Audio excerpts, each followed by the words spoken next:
Amen. Praise the Lord. God bless you po sa ating mahal na kapatid, Beloved Preacher Roger Oliveros. Tayong lahat manalangin ng mahal. Praise the Lord. Dakilang Ama, Diyos na mga pinsanhat, malapit ni Jesus, magandang madaling araw sa malapit noon. Sa dalangin ng mga pastor, Luis Almeida, O Diyos, ito kami, papaabot ng pinakamataas na pagpupuri, pagluwalhati, pagdadakila, pagpaparangal, pagsamba, ay nauko lamang sa malapit noon. Diyos, kami huminang kapatawaran, lahat tayong mga pagkukulang, pagkamali, pagkasala, patawarin mo kami malapit noon. Sa mga oras na ito, Diyos, nagpapasalamat kami sa anong bahagi malagawa yung pinagpalam mo, Diyos, ang pupurang awitin, buhay na patotoo, pag-awitan ng balibin ng mga choir, sa pagbibigay, at lalo't higit sa ibang na pasensya. Narito kayo malapay noon sa pag-alam salita, sa kanang akin wala pa akong magagawa. Ikaw ang aking karunungan, ikaw ang aking kaalaman. Bigyan mo kayong bersikulo ng pag-aralan, turuan mo kami malapay noon, at sawayin mulat ng hadlang balakid sa iyong pag-aaral, cast out hindrances. In Jesus' name, Amen. Praise the Lord. Tayo makabalik sa ating mga upuan, mga inamahal. Praise the Lord. Kahit monitor lang sana, hindi ko marinig yung boses ko. Pakain ang monitor.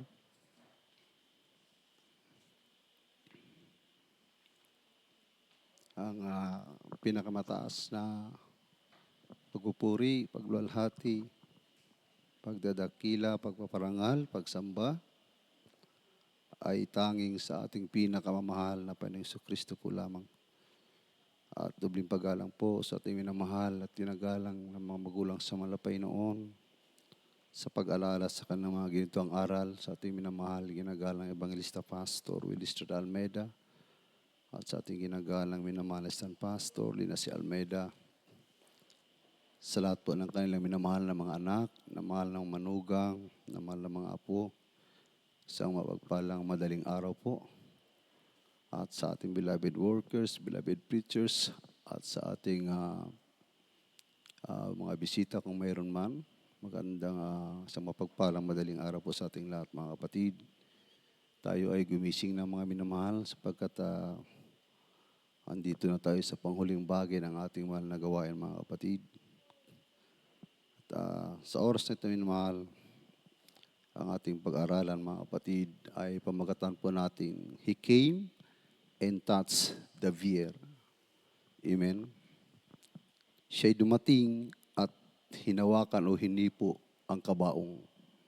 Mga kapatid, yan po yung himala ng malapay noon, mga minamahal, na napakasarap pag-usapan sapagkat mismo po ang Diyos ang bumubuhay ng mga patay sa kanyang kapanahunan. At hanggang ngayon, mga minamahal, ay ito po'y makikita natin o nangyayari sa gawain ng Jesus Miracle Crusade International Ministry. Pag sinabing He came, mga kapatid, is refers to our loving Savior Jesus Christ arrival on earth with a great purpose. Amen. Ito'y pagdating ng Diyos sa lupang ito, sa mundong ito, mundong ibabaw na may dakilang layunin, mga kapatid. At pag sinabing touch, that is God's holy presence with power. Amen. Yan ay banal na presensya ng malapay noon na may kasamang kapangyarihan.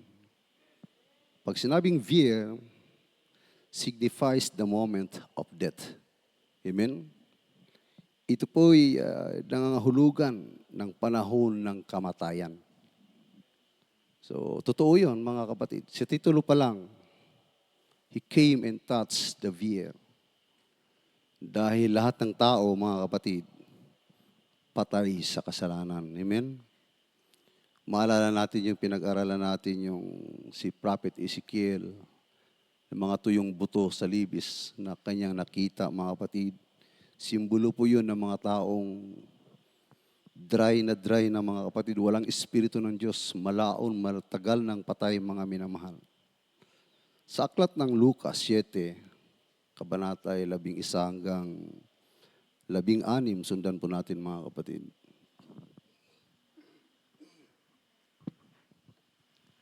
Amen. Praise the Lord. From the book of Luke chapter 7 verse 11 to verse 16. And it came to pass the day after that he went into a city called Nain, and many of his disciples went with him, and much people. Now when he came nigh to the gate of the city, behold, there was a dead man carried out, the only son of his mother, and she was a widow, and much people of the city was with her. And when the Lord saw her, he had compassion on her, and said unto her, Weep not. And he came and touched the bier, and they that bare him stood still. And he said, Young man, I say unto thee, arise. And he was dead sat up, and began to speak. And he delivered him to his mother. And there came a fear on all, and they glorified God, saying, That great prophet is risen up among us, and that God has visited his people. Amen. Amen. God bless you po, mga kapatid. Dito po sa aklat ng Lucas, kabanatay 7, mga talatay 11 hanggang 16.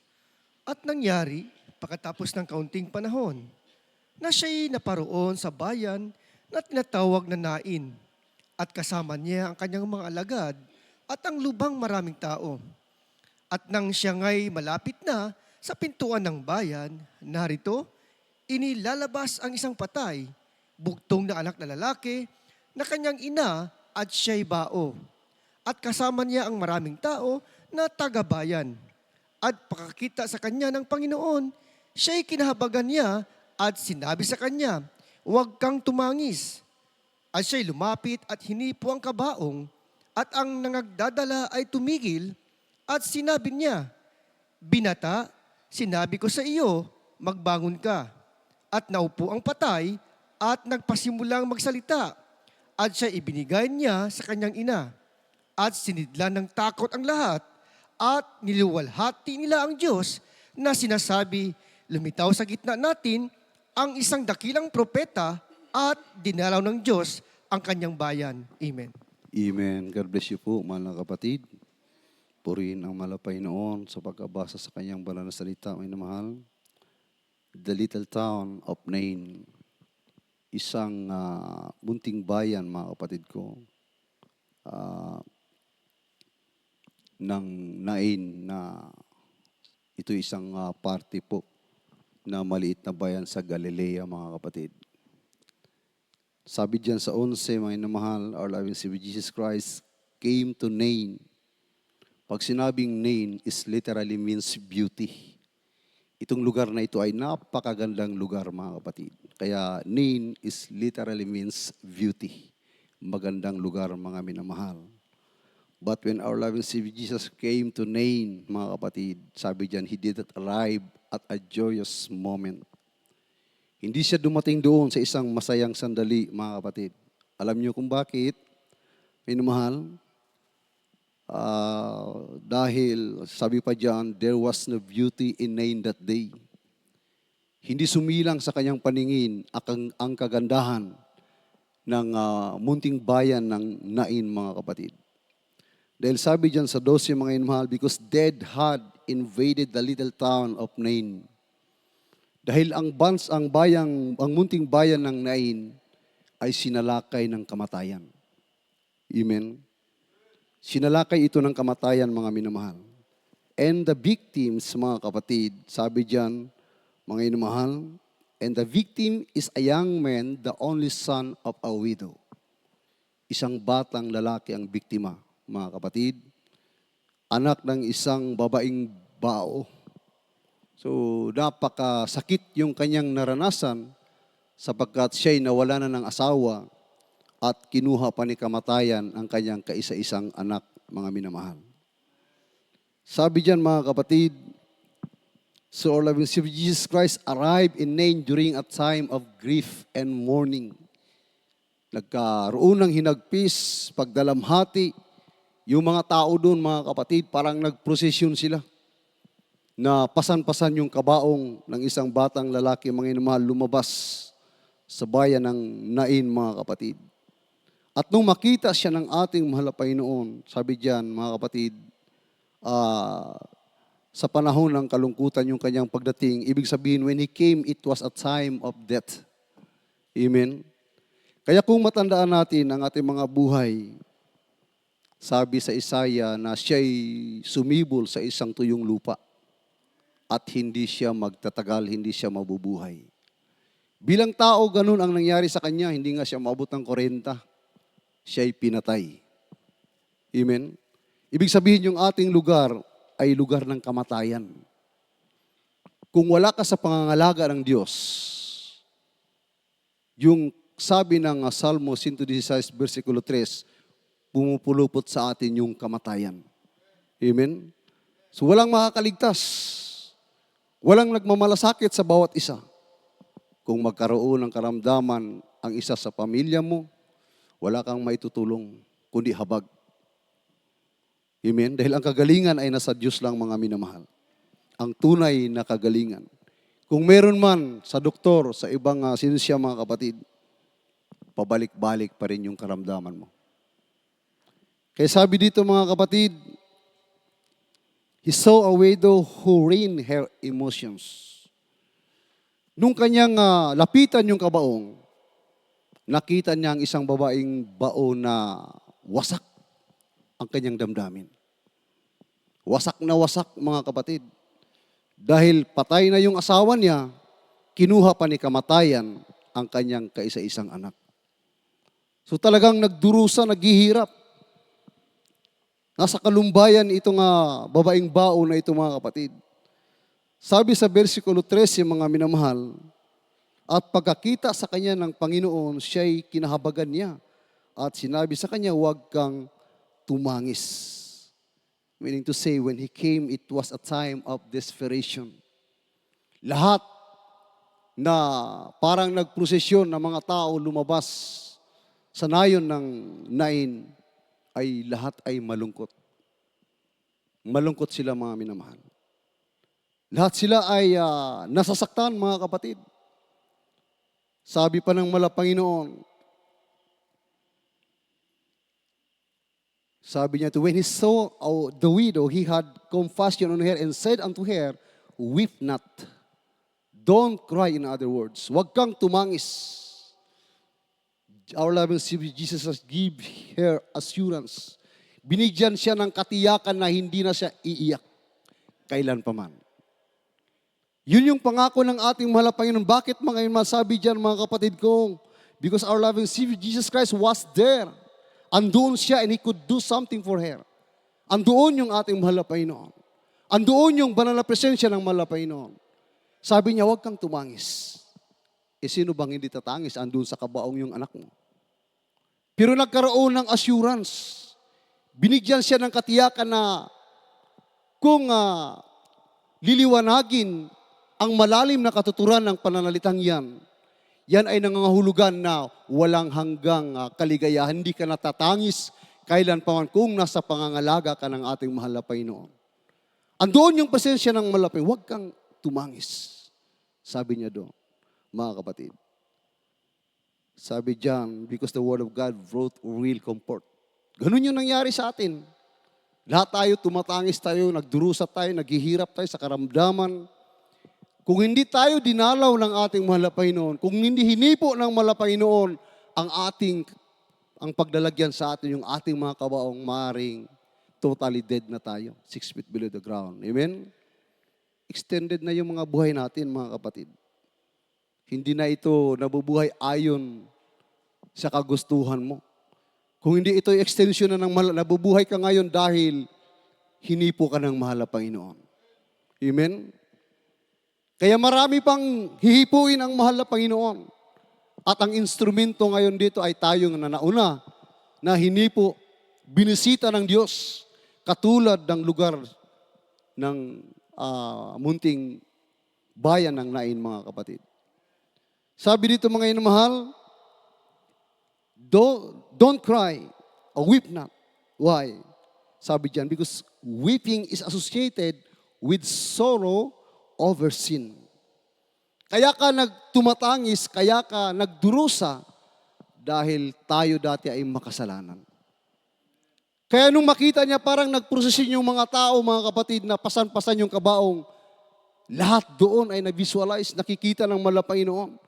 Nakikita niya kung anong laman ng puso mo, kung anong dala mong karamdaman, kung anong uring paghihirap ang dinanas mo.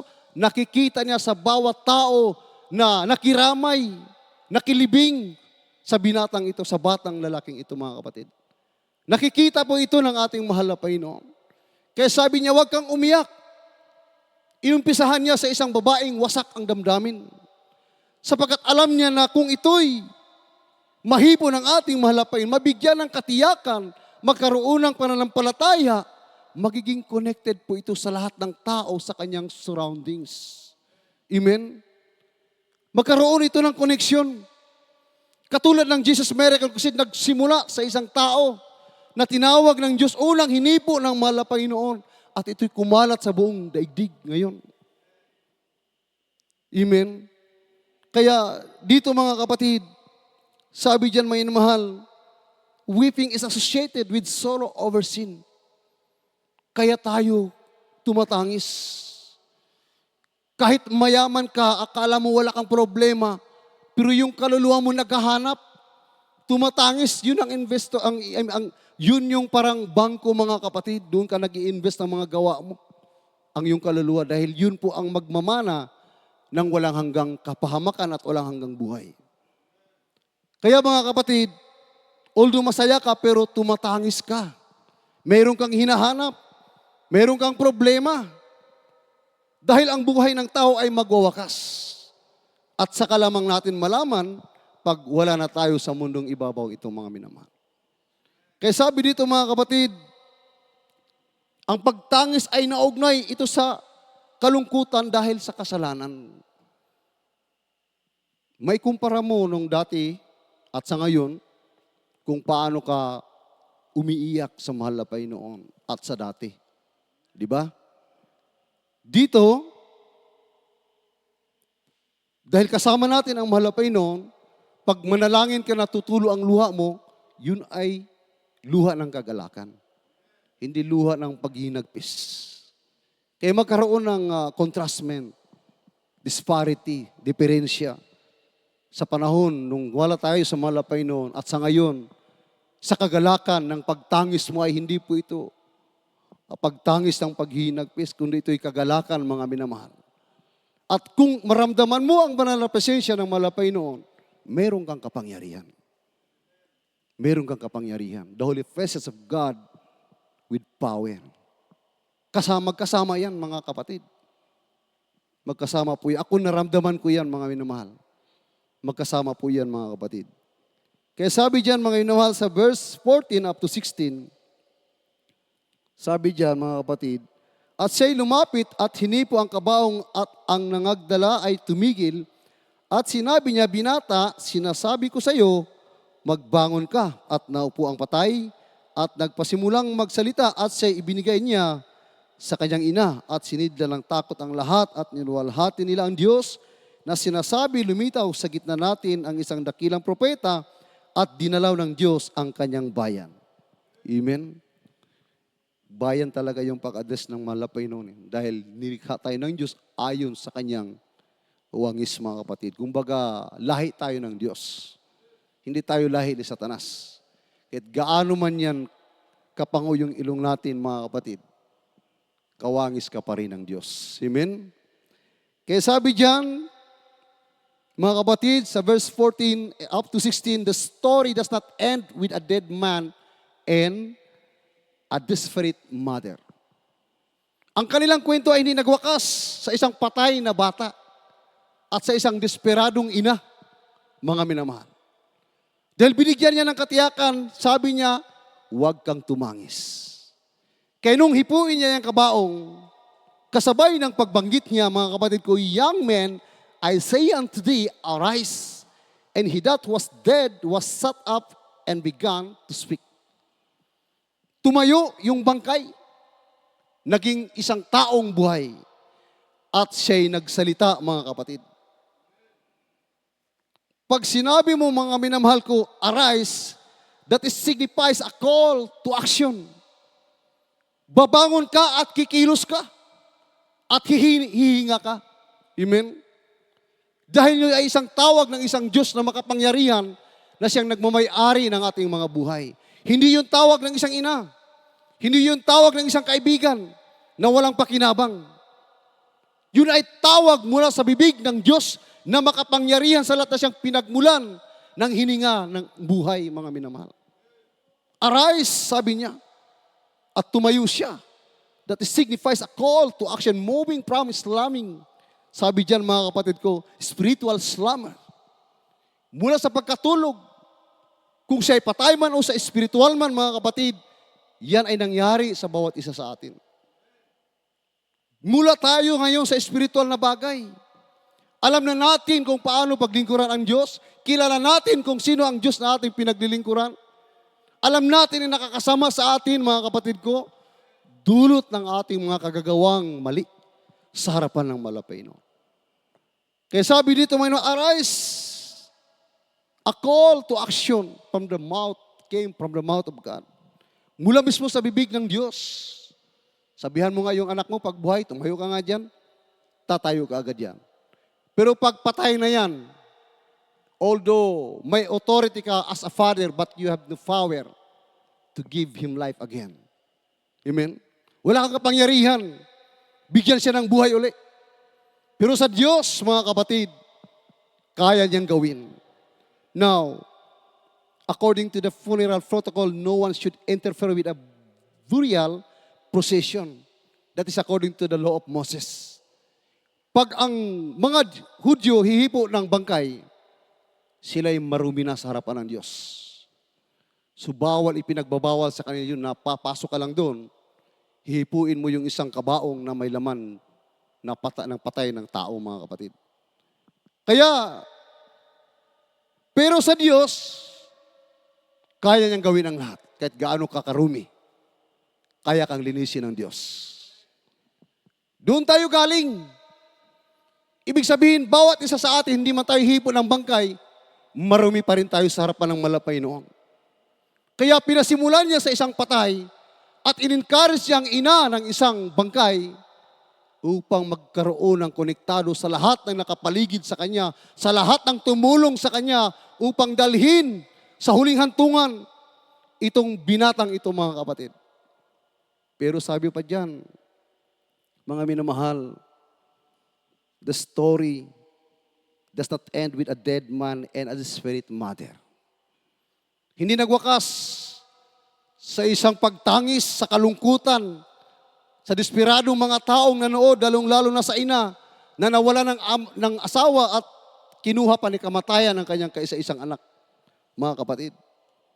Dahil ang sabi diyan, nung sabihin niya, bumangon ka, ito'y bumangon at nagkaroon ng malaking kagalakan sa bayan ng Nain.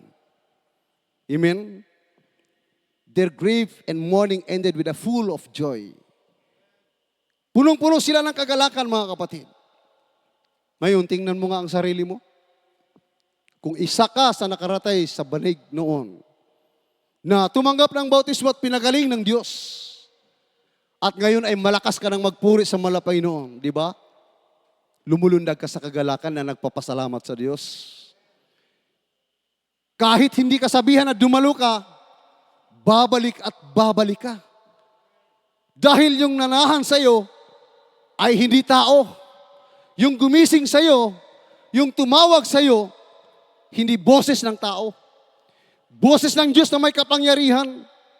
Kaya nung nabuhay ka, mula sa pagkatulog sa espiritual, pinalitan ito, mula sa pagkatulog, sa pagkabulag sa espiritual, pinalitan ito ng kaloob ng Diyos.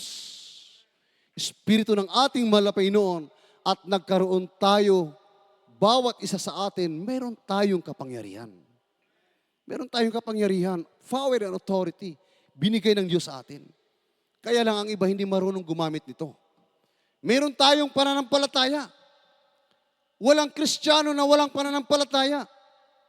Yung pananampalataya natin, maliit lang, pero epektibo. Dahil granted yan sa malapay noon. I-honor yan ng malapay. Kaya lang, ang iba ay nayayanig. Pag dumating yung matinding pagsubok,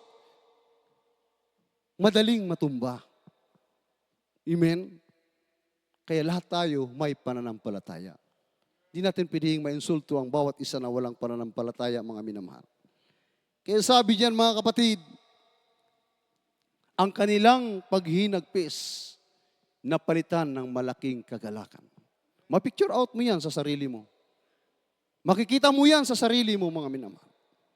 Kaya kung isa ka sa pinagaling ng malapay noon, binuhay ka ng Diyos upang ipahayag mo yung mga gawa ng Diyos. Kaya sana, hindi na paulit-ulit yung magpatotoo, mga minamahal. Lahat tayo.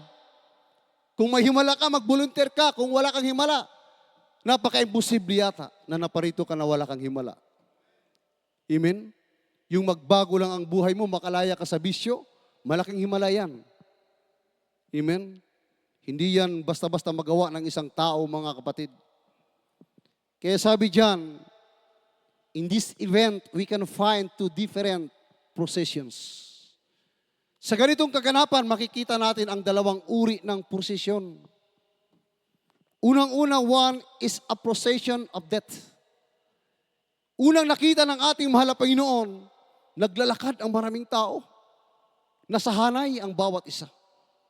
Sumusunod sa isang bangkay na nasa loob ng kabaong, mga kapatid. Sinusundan nila, mga minamahal. Sabi diyan, mga kapatid, one is a procession of death because of the coffin carried out going to cemetery. Nakahanay sila at yung kanilang mga damdamin ay wasak. Nasa lumbay.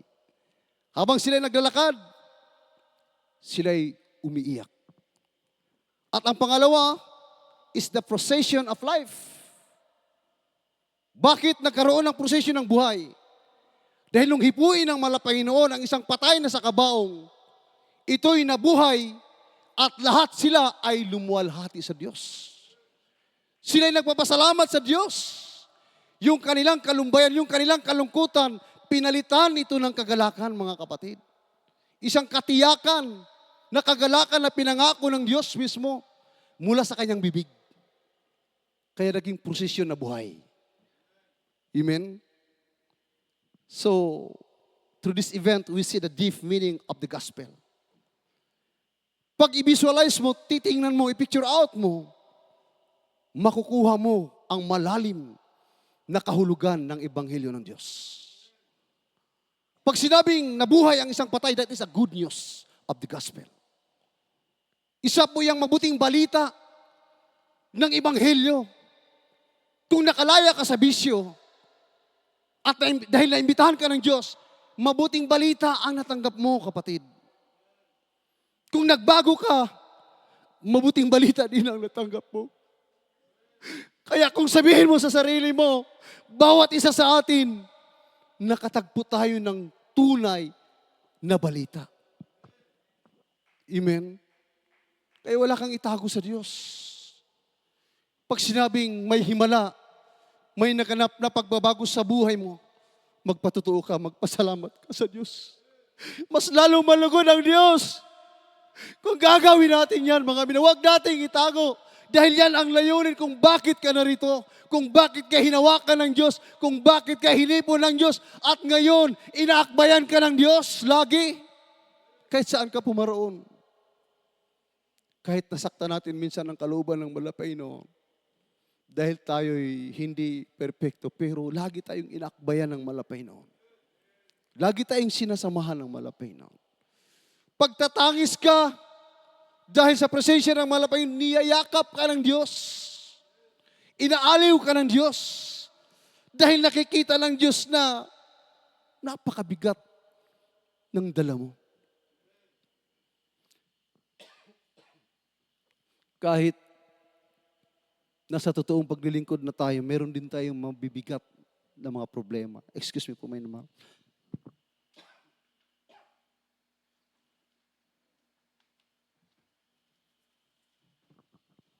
Kaya mga kapatid, sabi diyan, the good news, because the dead man was arise, nabuhay. At yung bad news, mga kapatid ko, is a sorrowful widow. Yung malungkot na byuda, mga kapatid. At sa verse 16, because God hath visited His people. Kung hindi sila dinalaw ng Diyos, magwawakas sa kalungkutan ang bayan ng Nain. Ganon din sa atin. Kung hindi tayo pinangaralan ng propeta ng mahal na Panginoon, ang ating minamahal ginagalang na Evangelista Pastor Willis Almeida, ang iba sa atin ngayon, wala na sa mundong ibabaw. Wala na tayo ngayon, mga kapatid. Isa na ako doon.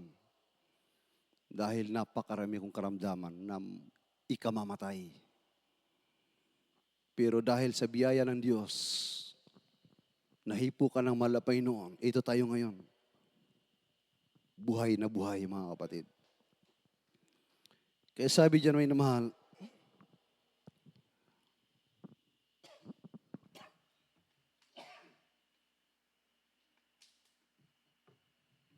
excuse me, mga kapatid. Nakain kasi ako ng yung na dynamite na isda, mga inamal. Kaya bumalik yung ubo ko. Praise Lord. Kaya sabi diyan, mga kapatid, when He came, sa verse 16, nung nabuhay yung binata, when Jesus came, it was a time of deliverance. Kung yung unang pagdating niya sa Nain, it was a time of death, pero yun pala ay panahon din ng pagpapalaya. Kaya ito po yung mabigat. Ito po yung dakilang great purpose of God.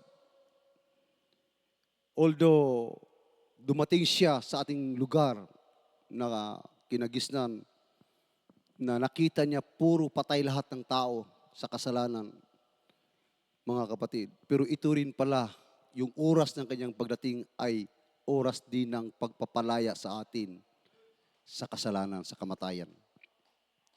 Kaya sabi diyan, may mahal, because touching the bier signifies a profound moment of divine intervention. Ang paghipo ng Diyos sa isang kabaong, ito po, mga minamahal ko, ay banal na panghihimasok ng Diyos sa ating buhay. Dahil kung walang Diyos na maghimasok sa atin, tuloy-tuloy tayo sa kamatayan. Amen? Kaya wag mong pigilan kung patuloy kang paalalahanan ng malapay noon dahil sa ating mga pagkakamali. Yan ay tanda na mahal ka ng ating mahal na Panginoon. Ang nakakatakot kung wala tayong paalala. Baka hindi ka na pinansin ng mahal na Panginoon. Kaya magpasalamat tayo na habang tayo may karamdaman, tuloy pa rin tayo. Bakit? Isa po yung katiyakan na nandun ka sa pangangalaga ng ating mahal na Panginoon. Ayaw ng mahal na Panginoon na mapahamak ka, mga kapatid. And where God directly interacts with someone that bringing healing, transformation, care, life, and love. Yung paghihimasok ng Diyos, direkta po itong nakipag-unayan sa bawat buhay natin. Kahit pagsabay-sabayin tayo ng mahal na Panginoon, pwede. Kahit hindi sa isang lugar.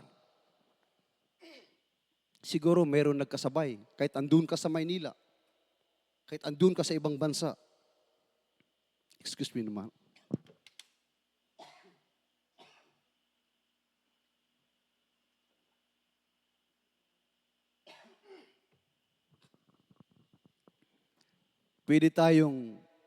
Pwedeng makipag-ugnay ang Diyos sa atin, mga kapatid, kahit magkahiwa-hiwalay tayo.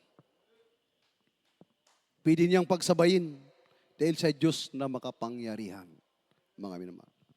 At anong dala niya? Kagalingan, pagpapagaling. Transformation, pagbabago. Care, pangangalaga. Buhay, life. At higit sa lahat, nabuo ang lahat ng ito dahil sa dala niyang pag-ibig. Pag wala kang pag-ibig, hindi mo kayang gawin ang pagpapagaling, ang pagbabago, ang pangangalaga, at ang pagkakaroon ng buhay muli. Kagaya ng patay na yun, mga minamahal, sa kabaong. Kaya sabi diyan, may namahal, direkta siyang nakipag-ugnay sa tao, bawat isa sa atin.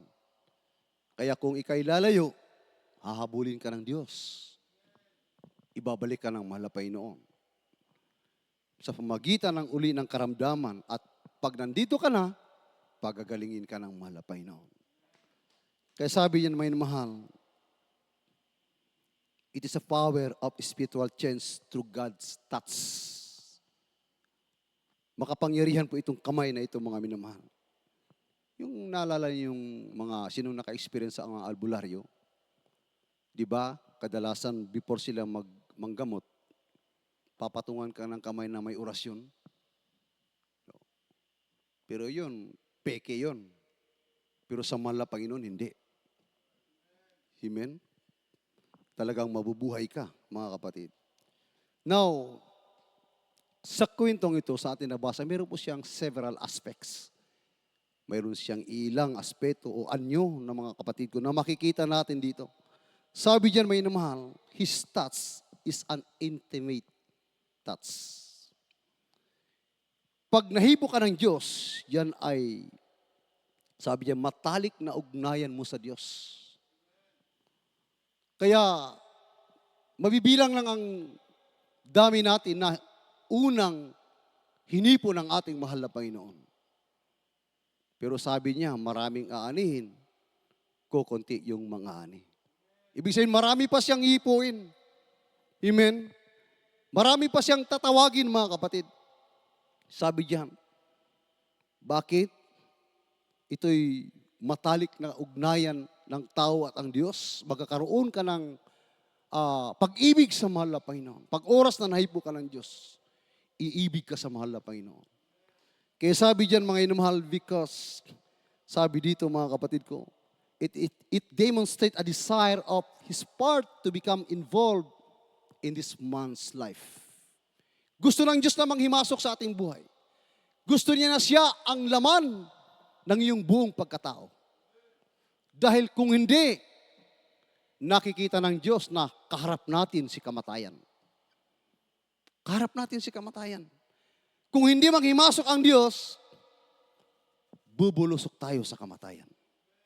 Kaya yun ang pinagsikapan ng mahal na Panginoon na ating tanggapin. Ating pagsikapang pahalagahan kung hawak na natin, mga kapatid. Yun po ang nais ng ating mahal na Panginoon.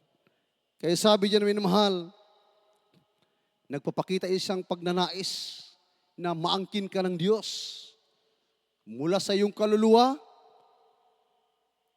habang naglilingkod ka sa iyong katawan, at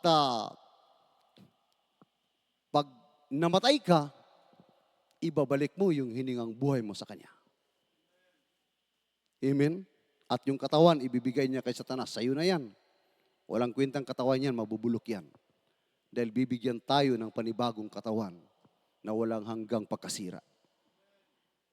Dahil yung katawang ito, kahit gaano ka pa kagwapo, kalinis, hindi yan karapat-dapat pumasok sa langit. Marumi yan. Kaya ang iba idadaan sa kamatayan.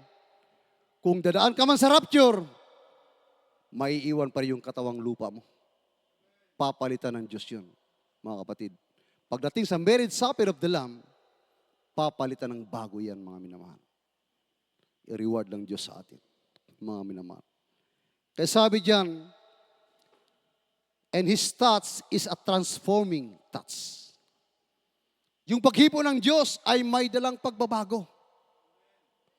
Nung hipuin niya ang kabaong at bumangon yung isang patay, lahat ng nakasaksi nagpupuri sa Diyos. Nagpapasalamat sa Diyos. Di ba? Magkrusada tayo. Pag may gumagaling na binautismuhan, marunong lang magpasalamat kaagad sa Diyos. Sinasabi kaagad yung kanilang kagalingan, pinapahayag, mga minamahal. Lahat sa atin, kadalasan sa at karamihan sa atin, mahiyain. Pero ngayon tumatayo ka dito, nagpapasalamat ka dahil hinipo ka ng Diyos. Amen? Kaya sabi diyan, His touch is a transforming touch. Nakapagbabago ang hipo ng Diyos. Sabi diyan, bakit? Because it transformed the dead man. Yung patay, binuhay at binago. It transformed the disease. Yung mga may sakit, binago ng Diyos. Isa na tayo doon. Amen? And it transformed the deaf. Mga bingi, mga pipi, binago ng ating mahal na Panginoon. And it transformed the deceived. Yung mga nadaya, galing tayo sa iba't ibang paniniwala, mga kapatid. Akala natin yun na ang tama. Pero nung hipuin ka ng Diyos, pinalaya ka ng malapay mula sa pagkadaya ng mga manas, sa isang maling paniniwala. And it transformed the doom. Pinalaya niya yung mga napapahamak na sana. Katulad ng batang lalaking yon, pag hindi yun bubuhay ng malapay noon, doon yun sa dagat-dagat ng apoy tatalon, yung kaluluwa nun.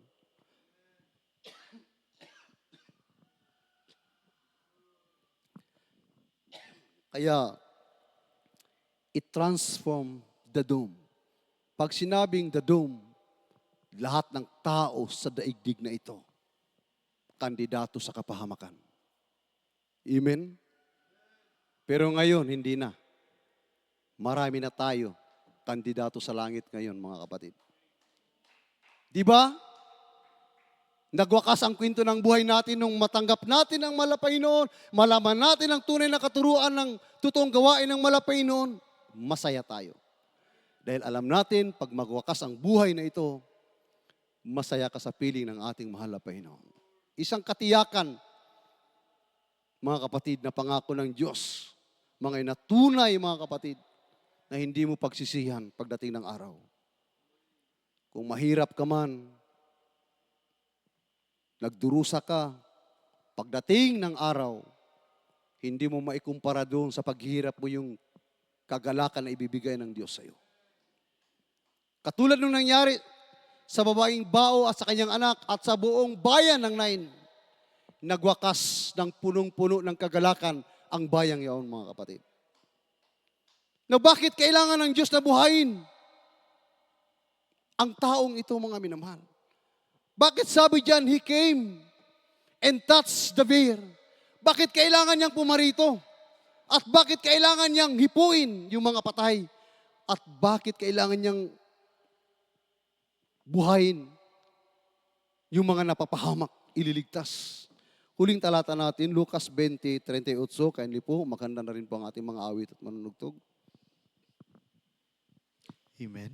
From the book of Luke chapter 20, verse 38. For He is not a God of the dead, but the living, for all live unto Him. Amen. Amen. God bless you po, mga kapatid. Dito po sa aklat ng Lucas, kabanata 20, talata po ay 38. Siya nga hindi Diyos ng mga patay, kundi Diyos ng mga buhay, sapagkat nangabubuhay sa Kanya ang lahat. Amen. Amen. Ating palapakan ng mahal na Panginoon. For He is not a God of dead. Kaya nilalang niya ang tao dahil siya ay Diyos na buhay. Siya yung pinagmulan ng buhay, pinagmulan ng hininga. At ayaw niya itong mawala na walang kabuluhan. Ibig sabihin, pag-aari tayo ng Diyos, mga kapatid. For He is not a God of dead, but of the living. For all live unto Him.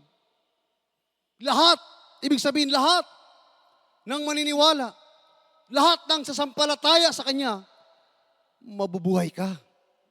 Amen? Hindi ka mamamatay. At ang layunin dito, upang ipahayag mo ang mga kamanghamanghang gawa ng Diyos sa lahat ng kinapal, sa lahat ng buhay ng mga tao na nasa kasalanan, mga kapatid. Meaning all believers who are in God's care are alive to Him even in the afterlife. kahit sa pangalawang buhay, hindi tayo mamamatay. Niwala ka ba doon? Totoo yan, mga kapatid. Hindi ka mamamatay, hindi ako mamamatay. Kahit sa pangalawang buhay. Bakit? Dahil nasa pangangalaga ka ng makapangyarihang kamay ng malapay noon. Kaya dapat tayong matuwa. Yung kamatayan, ang iniwasan ng tao dyan, yung pagkalagot lang ng hininga dahil masakit daw yun. Pero ang anak ng Diyos, sabi ng Panginoon, patutulugin ka lang ng Diyos. Parang inaanto ka lang. Katulad ni Esteban nung binato siya, tumingala siya, nung malagot ng kanyang hininga, nakita niya bumukas ang langit. Sinong nakita niya? Ang ating mahal na Panginoong Hesus na nag-smile sa kanya. Kaya nung makita niya ang mahal na Panginoon, ipinahayag niya ito sa lahat ng kaharap niya na siyang bumato sa kanya. Na siyang kumitil ng kanyang buhay, mga kapatid. Sabi niya, Panginoon, huwag mong iparatang sa kanila ang kasalanang ito. Iyang pananalitang yan, yang pagtanggap ng ganyang uri ng pagpakumbaba ay napakahirap i-apply pag wala sa iyo ang Espiritu ng Diyos. Dahil ang tao ay may kanya-kanyang pride at matitigas ang damdamin ng isang tao. Pero pag may Espiritu ka ng Diyos, ang unang katuruan pala, mahalin natin ang ating kaaway. Amen? Kaya kung meron tayong minsan na papasok sa isip natin na lalo na pag masaktan ka sa preaching, magkaroon ka ng puot sa preacher. Pero mga kapatid, pag lagi mong madama ang presensya ng malapay noon, papalitan po ito ng pag-ibig ng Diyos. Mauunawaan mo na yun ay kapatid mo. Yun ay itinalaga ng Diyos na mga ngaral upang turuan tayo. Amen? Natural lang yun. Sabi ng Hebreo nga, 4:12 ba yun? Bumabaon parang 2 tabak, masakit. Pero kakalasin niya lahat ng ugali mo na masama at papalitan ito ng tunay na pag-ibig. Ako naramdaman ko rin yan, mga kapatid. Dahil mga tao tayo. Pero pag lagi mong madama ang presensya ng malapay noon, papalitan ng pag-ibig. Masaya ka. Amen? At pag ang kapatid mo na nagsasabi sa'yo, naninira sa'yo, pag titingnan mo, mahabag ka sa kanya. Habag yung papalit. Mahabag ka dahil kulang pa siya sa kaalamang espiritual. Yun yung papalit. Pero pag bubuo yun ng galit, hindi ka pinanahanan ng espiritu ng ating mahal na Panginoon. Yun ang mahirap. Yun ang mahirap, mga inuman. Kaya sabi dito, all believers who are in God's care are alive to Him even in the afterlife. Mga kapatid, napakasarap pakinggan ang pangako ng mahal na Panginoon. Alam niyo kung bakit masarap pakinggan? Dahil lahat tayo may mga kanya-kanya ng kabaong. Sabi ng Hebrew 9:27, we are subject to death. Lahat tayo doon tayo tutungo. Walang rapture na mangyayari. Kung walang Diyos na dumalaw sa atin at hinipo tayo, hinipo yung ating mga kabaong, walang mabubuhay ni isa. Kaya, ngayon, magpasalamat tayo sa malapay noon na sabi niya, kung nasa aking kamay ka, walang makakaagaw sa iyo, walang makapanakit sa iyo. Iingatan ka ng Diyos hanggang sa pangalawang buhay. Kaya anong gawin natin? Pasalamat tayo sa malapay, umawi tayo sa Diyos. Tumangin tayo sa Diyos, mga kapatid. Alisin natin yung mga puot. Alisin natin yung mga discouragement. Amen? Huwag nyo na kaming titigan ng masama. Amen? Dahil inutusan lang kami ng malapay noon. Amen? Totoo yan, mga inumahal. Wala namang gusto maging preacher. Ako nga ayoko nga talaga. Dahil pag magkamali ka, dahil nagsasalita ka, maraming masasaktan. Pero kung aawit ka lang, magpupuri ka, mas gusto ko pa yun, magsolemn. Dahil pag magkamali ako, lyrics lang. Walang madamay. At kung madama ko ang presensya ng malapay noon, milyonaryo na ako. Amen? Totoo yan mga kapatid. Kaya, yung mga buhay ng mga ngaral, hindi naman namin pinagyayabang. Mahirap. Ang pundasyon namin dito, prayer and fasting. Pag hindi ka magpuri, hindi ka mag-ayuno, walang saysay yung pinagsasabi mo dito.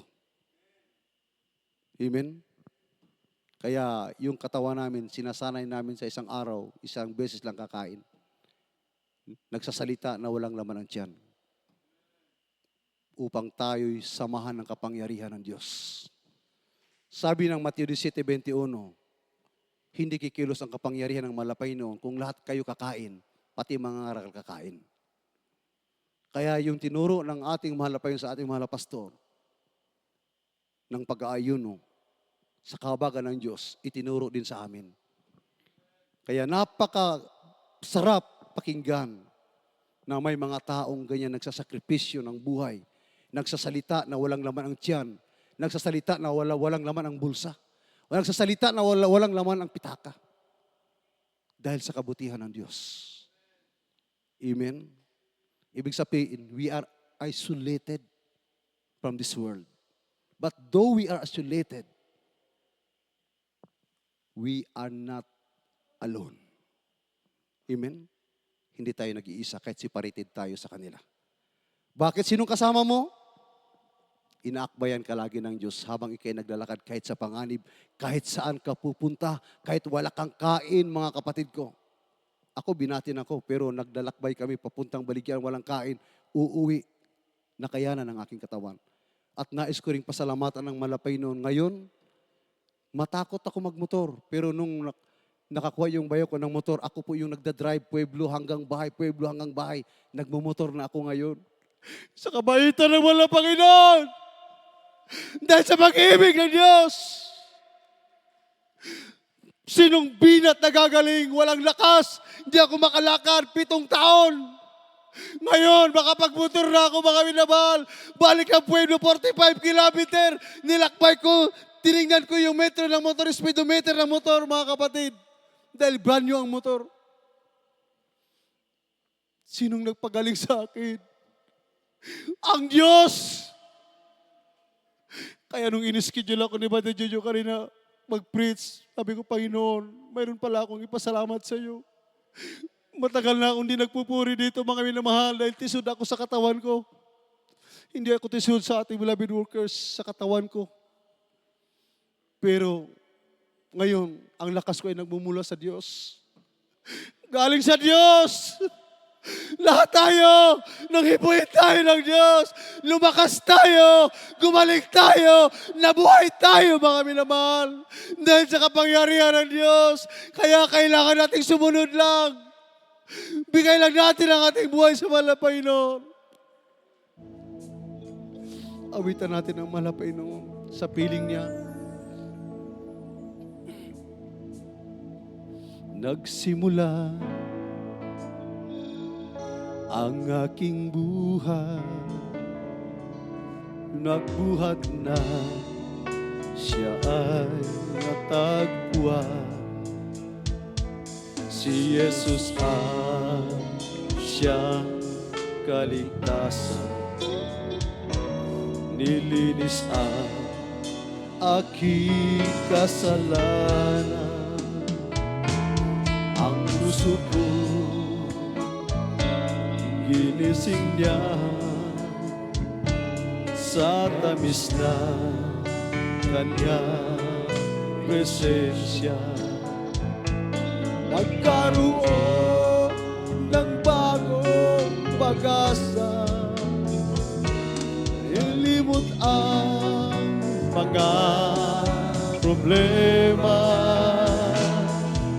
Sa piling niya ay may sa piling niya ay di ako nag-isa. Ang langit ay nadama kapag Jesus kapiling ka. simula ang aking buhay, nagbuhat na siya natagpuan. Si Jesus ang siyang kaligtasan, nilinis ang aking kasalanan. Ang puso ko inising niya sa tamis na kanyang presensya. Nagkaroon ng bagong pag-asa, nalimot ang mga problema. Sa piling niya ay mayroong buhay, sa piling niya ay di ako nag-isa. Ang langit ang nadarama kapag Jesus kapiling ka. Sa piling niya ay mayroong buhay, sa piling niya ay di ako nag-isa. Ang langit ang nadarama